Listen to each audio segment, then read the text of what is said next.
ដិនកាយើងធ្លាប់ខ្មៅងងឹតទូមានជីវិតតែរស់នៅដូចក្នុងគុកអិនជញ្ជាំង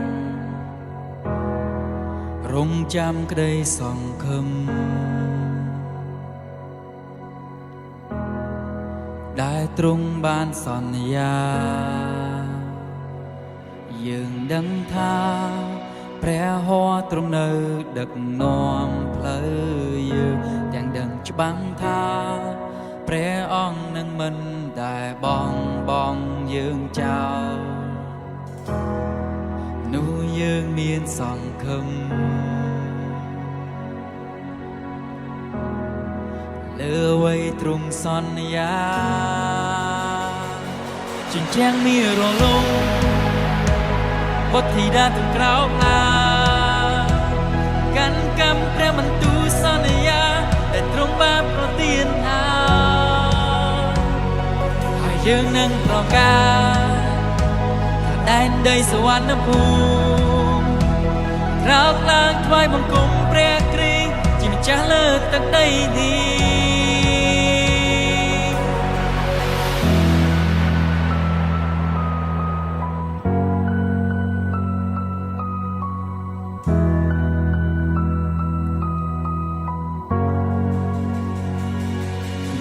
ដឹងថាព្រះហស្ថទ្រង់នៅដឹកនាំផ្លូវយើងទាំងដឹងច្បាស់ថាព្រះអង្គនឹងមិនដែលបងយើងចោលនោះយើងមានសង្ឃឹមលើអ្វីទ្រង់សន្យាជញ្ជាំងមានរលំបុត្រធីតាទាំងក្រោកឡើងកាន់កម្មព្រះបន្ទូលសន្យាដែលទ្រង់បានប្រទានឲ្យហើយយើងនឹងប្រកាសថាដែនដីសវណ្ណភូមិក្រោកឡើងថ្វាយបង្គំព្រះគ្រីស្ទជាម្ចាស់លើទឹកដីនេះជញ្ជាំងមានរលំបុត្រធីតាទាំងក្រោកឡើងព្រះបន្ទូលសន្យាដែលទ្រង់បានប្រទានឲ្យហើយយើងនឹងប្រកាសថាដែនដីសវណ្ណភូមិ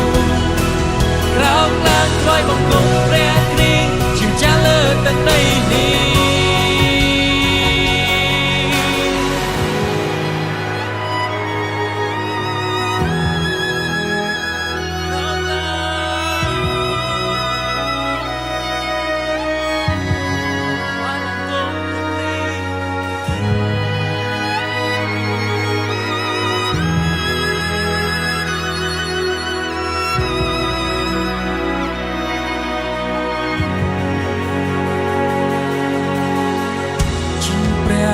ព្រះហើយស្ដេចលើ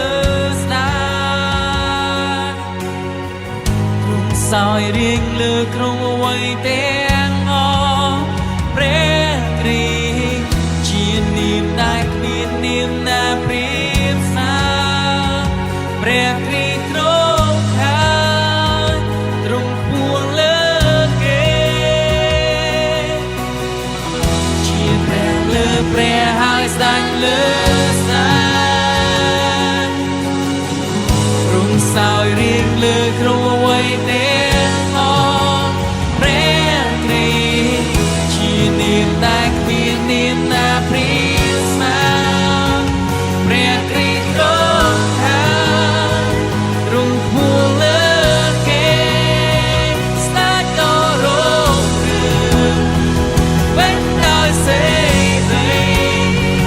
មេត្តាអស្ចារ្យពេញដោយជ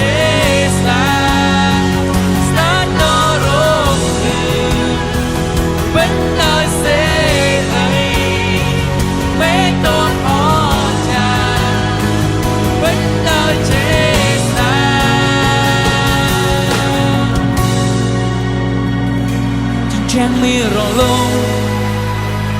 បុត្រធីតាទាំងក្រោកឡើងកាន់កម្មព្រះបន្ទូលសន្យាដែលទ្រង់បានប្រទានឲ្យ រងការតែនៅសវណ្ណភូមិក្រោកឡើងថ្វាយបង្គំព្រះគ្រីស្ទជិះចាំលើទឹកដីនេះជាងមានរលងបុត្រធីតាទាំងក្រោកឡើងកាន់កាប់ព្រះបន្ទូលសន្យាតែគ្រប់បែបប្រទានដល់ថាយើងនឹងរងការតែនៅសវណ្ណភូមិ